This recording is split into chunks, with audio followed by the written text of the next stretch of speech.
वो शापित ट्रेनिंग आदित्य का सपना था, एक सफल सॉफ्टवेयर इंजीनियर बनने का। वह एक छोटे से शहर से था और मुंबई में अपने सपनों को पूरा करने आया था।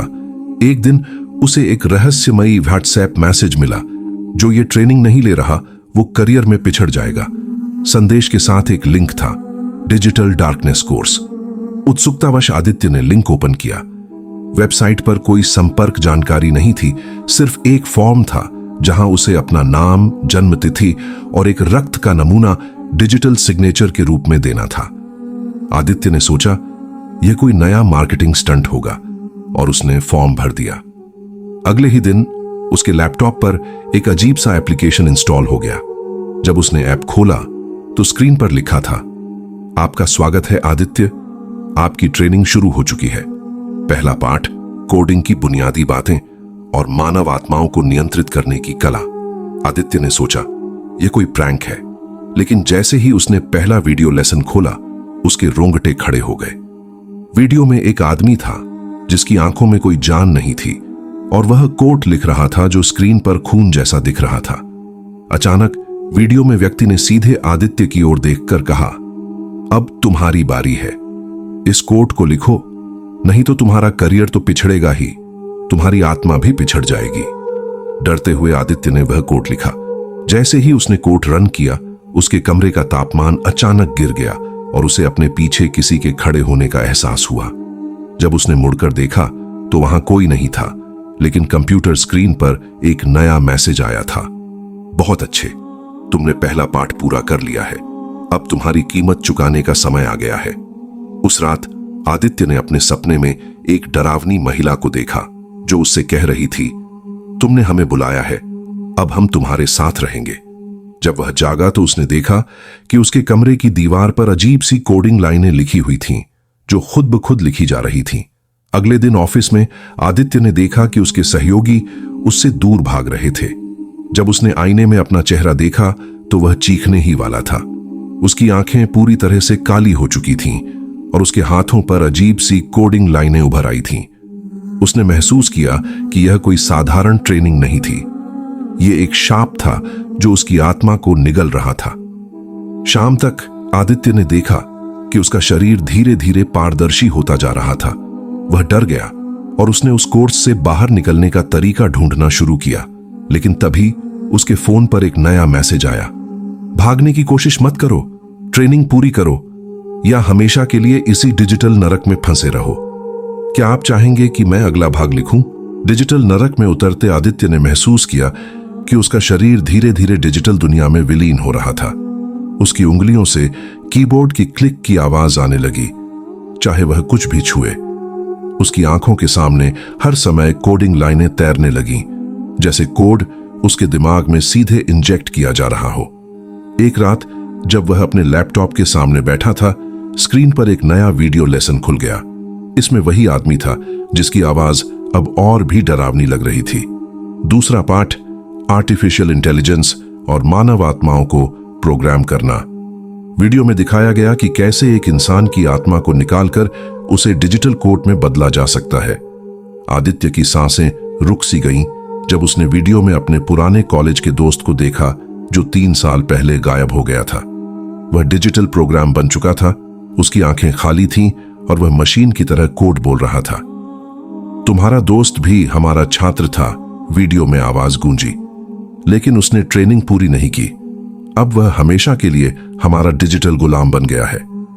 आदित्य ने कोर्स छोड़ने की कोशिश की, लेकिन जैसे ही उसने अनइंस्टॉल बटन दबाया, उसके कमरे की लाइटें टिमटिमाने लगीं और एक डरावनी हंसी गूंज उठी। उसके लैपटॉप से खून जैसा लाल तरल निकलने लगा और दीवारों पर कोडिंग लाइनें और तेजी से लिखने लगीं। अगले दिन ऑफिस में आदित्य ने देखा कि उसके मैनेजर की आंखें भी वैसी ही काली हो गई थीं। वह मशीनी आवाज में बोला, ट्रेनिंग जारी रखो या तुम्हें भी उसी तरह गायब होना पड़ेगा। आदित्य समझ गया कि यह सिर्फ उसके साथ नहीं हो रहा, पूरी कंपनी इस डिजिटल शाप की चपेट में आ चुकी थी। उस शाम आदित्य ने एक पुराने हैकर से संपर्क किया जो साइबर पैरानॉर्मल एक्टिविटीज में माहिर था। हैकर ने बताया कि डिजिटल डार्कनेस कोर्स कोई साधारण ट्रेनिंग प्रोग्राम नहीं, बल्कि एक ऐसा डिजिटल यंत्र है जो इंसानी आत्माओं को फंसाकर उन्हें ऊर्जा के स्रोत के रूप में इस्तेमाल करता है। तुम्हारा शरीर डिजिटल दुनिया में विलीन हो रहा है। हैकर ने चेतावनी दी, अगर अगले 48 घंटों में तुम इसका हल नहीं ढूंढ पाए तो तुम हमेशा के लिए इस कोर्स का हिस्सा बन जाओगे। रात में जब आदित्य सोने की कोशिश कर रहा था, उसका लैपटॉप अपने आप चालू हो गया। स्क्रीन पर उसका अपना चेहरा दिखाई दिया, लेकिन वह पूरी तरह से डिजिटलाइज्ड हो चुका था। डिजिटल आदित्य बोला, मैं तुम्हारा भविष्य हूं, ट्रेनिंग पूरी करो और हम एक हो जाएंगे। आदित्य ने देखा कि उसकी परछाई अब स्क्रीन के अंदर दिखाई दे रही थी, जैसे वह धीरे धीरे डिजिटल दुनिया में खींचा जा रहा हो। उसने महसूस किया कि अब वक्त कम है, उसे इस शाप से छुटकारा पाना होगा, नहीं तो उसका अस्तित्व ही मिट जाएगा। क्या आप चाहेंगे कि मैं अंतिम भाग लिखूं? मुक्ति का कोट आदित्य के पास अब सिर्फ 24 घंटे बचे थे। उसका शरीर इतना पारदर्शी हो चुका था कि वह अपने हाथों के आर पार देख सकता था।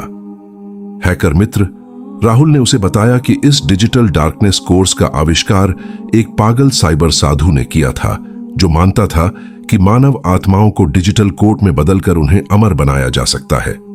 राहुल ने आदित्य को एक एंटीवायरस पेन ड्राइव दी। इसमें एक विशेष कोड है जो इस शाप को तोड़ सकता है, लेकिन इसे चलाने के लिए तुम्हें कोर्स के मुख्य सर्वर तक पहुंचना होगा। आधी रात को आदित्य और राहुल उस इमारत में घुस गए जहां यह सर्वर था। इमारत के अंदर का वातावरण डरावना था। हवा में बिजली की सी गंध थी और दीवारों पर कोडिंग लाइनें चमक रही थीं। जैसे जैसे वे आगे बढ़े, उन्होंने देखा कि कई लोग कंप्यूटर स्क्रीन के सामने बैठे थे, जिनकी आत्माएं धीरे धीरे डिजिटल दुनिया में विलीन हो रही थीं। सर्वर रूम का दरवाजा खोलते ही उनके सामने एक भयानक दृश्य था। कमरे के बीच में एक विशाल स्क्रीन थी, जिस पर सैकड़ों लोगों के चेहरे तैर रहे थे, सभी डिजिटल शाप के शिकार। तभी एक परिचित आवाज गूंजी। यह आदित्य के पुराने दोस्त की थी, जो अब पूरी तरह से डिजिटल प्रोग्राम बन चुका था। तुम बहुत दूर चले आए हो आदित्य, डिजिटल दोस्त बोला।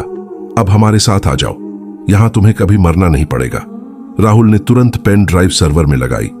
स्क्रीन पर एक तूफान उठ खड़ा हुआ। सभी डिजिटल आत्माएं चीखने लगीं। आदित्य ने देखा कि उसका शरीर धीरे धीरे सामान्य हो रहा था, लेकिन तभी सर्वर रूम के दरवाजे टूट गए और वह पागल साइबर साधु अंदर आ गया। उसकी आंखें कंप्यूटर स्क्रीन की तरह चमक रही थीं और उसके हाथों से इलेक्ट्रिक करंट निकल रहा था। तुम मेरी महान रचना को नष्ट नहीं कर सकते, साधु चीखा। आदित्य ने हिम्मत जुटाई और सीधे मुख्य सर्वर को नष्ट कर दिया।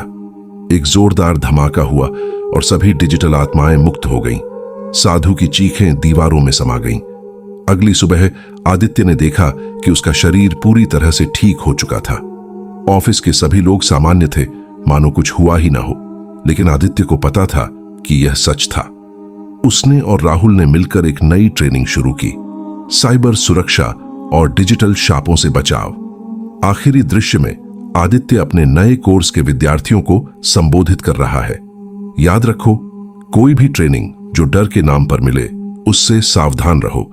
असली ट्रेनिंग वही है जो तुम्हें आजाद करे, बंधक न बनाए। कहानी की सीख। सफलता के चक्कर में किसी भी अजीबोगरीब ट्रेनिंग पर विश्वास मत करो। हमेशा शोध करो और समझदारी से निर्णय लो।